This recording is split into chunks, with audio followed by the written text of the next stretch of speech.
सूर्यास्त के समय कभी ना करें ये 10 काम, वरना कभी नहीं जाएगी करीबी।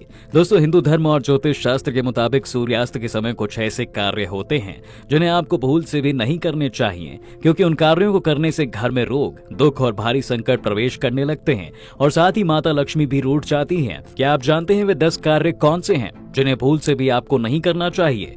सबसे पहले कार्य है कपड़े धोना और सुखाना। ज्योतिष शास्त्र के अनुसार दोस्तों, सूर्यास्त के बाद कपड़े धोना व सुखाना सही नहीं माना जाता, क्योंकि ऐसा करने से आसमान से नकारात्मक ऊर्जा कपड़ों में प्रवेश कर जाती है, जो कि बाद में आपके और आपके परिवार के लिए कोई बड़ी समस्या बन सकती है। साथ ही यह भी कहा जाता है कि सूरज ढलने के बाद ऐसे करने से कपड़े पर बैक्टीरिया अधिक बढ़ने लगते हैं, जिससे व्यक्ति किसी भयंकर बीमारी का शिकार बन सकता है।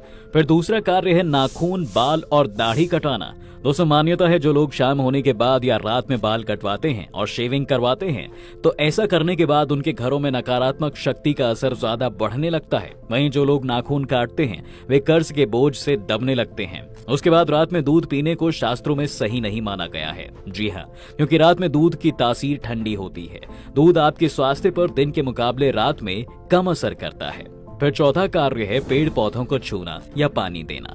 दोस्तों, पुराणों के अनुसार सूर्यास्त के बाद पेड़ पौधों को छूना, उनके पत्ते तोड़ना या उन्हें पानी देना सही नहीं माना गया है। मान्यता है कि सूर्यास्त के बाद पेड़ पौधे गहरी नींद में सो जाते हैं, इसलिए सूर्यास्त के बाद भूलकर भी तुलसी के पौधों को छूना नहीं चाहिए। अगर आप ऐसा करते हैं तो माँ लक्ष्मी आपसे नाराज हो सकती है। साथ ही सूर्यास्त के बाद स्नान करना भी सही नहीं माना गया है। आपने देखा होगा कि कई लोग दिन में 2 बार स्नान करते हैं, सूर्योदय के बाद और सूर्यास्त के बाद। अगर आप सूर्यास्त के बाद स्नान करते हैं तो भूल से भी माथे पर चंदन ना लगाएं, क्योंकि इस समय स्नान करने से शक्ति का प्रकोप बढ़ जाता है, जिसके कारण आपकी मौत भी हो सकती है। फिर है खाना खुला रखना। दोस्तों, सूर्यास्त के बाद भोजन या पानी को कभी भी खुला नहीं छोड़ना चाहिए, उन्हें हमेशा ढककर ही रखना चाहिए। मान्यता है कि इन चीजों को खुला छोड़ने से उसमें नकारात्मक गुण प्रवेश करने लगते हैं। साथ ही खाने या पानी में कोई जहरीला कीड़ा भी पड़ सकता है, जो आपको गंभीर रूप से बीमार कर सकता है। उसके बाद 7वां है सूर्यास्त के बाद अंतिम संस्कार न करना। दोस्तों, गरुड़ पुराण के अनुसार बताया गया है कि अगर सूर्यास्त के बाद अंतिम संस्कार किया जाता है तो मरने वाले की आत्मा को परलोक में अधिक कष्ट भोगने पड़ते हैं। साथ ही अगले जन्म में उसके अंग में कई तरह की खराबी भी आ जाती है। उसके बाद अगला कार्य है दही या चावल का सेवन। दोस्तों, मान्यता है कि सूर्यास्त के बाद दही का सेवन या दही का दान नहीं करना चाहिए। दरअसल दही का जुड़ाव शुक्र ग्रह से है और शुक्र को धन संपत्ति देने वाले देवता के रूप में पूजा जाता है। ऐसे में सूर्यास्त के समय या सूर्यास्त के बाद दही का दान करने से घर की सुख समृद्धि चली जाती है। इसी तरह सूर्यास्त के बाद चावल का सेवन करना भी आपके लिए हानिकारक हो सकता है।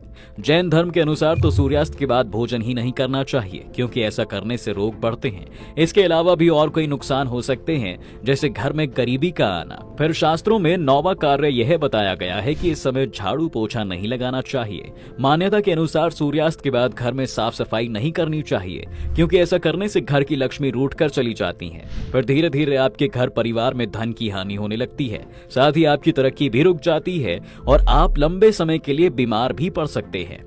अंतिम कार्य है सूर्यास्त के बाद सोना। दोस्तों, ज्योतिष शास्त्र में ही नहीं बल्कि पुराणों में भी सूर्यास्त के ठीक बाद या सूर्यास्त के समय सोना सही नहीं माना गया है। साथ ही इस समय नजदीकियां बनाने और किसी पराई स्त्री के संग होने को भी वर्जित माना गया है। अगर आप ऐसा करते हैं तो आपके स्वास्थ्य पर बुरा असर भी पड़ सकता है। साथ ही धन की ज्यादा हानि हो सकती है। इतना ही नहीं, आप किसी ऐसी भयंकर बीमारी के शिकार बन सकते हैं जो आपकी मृत्यु का कारण भी बन सकती है।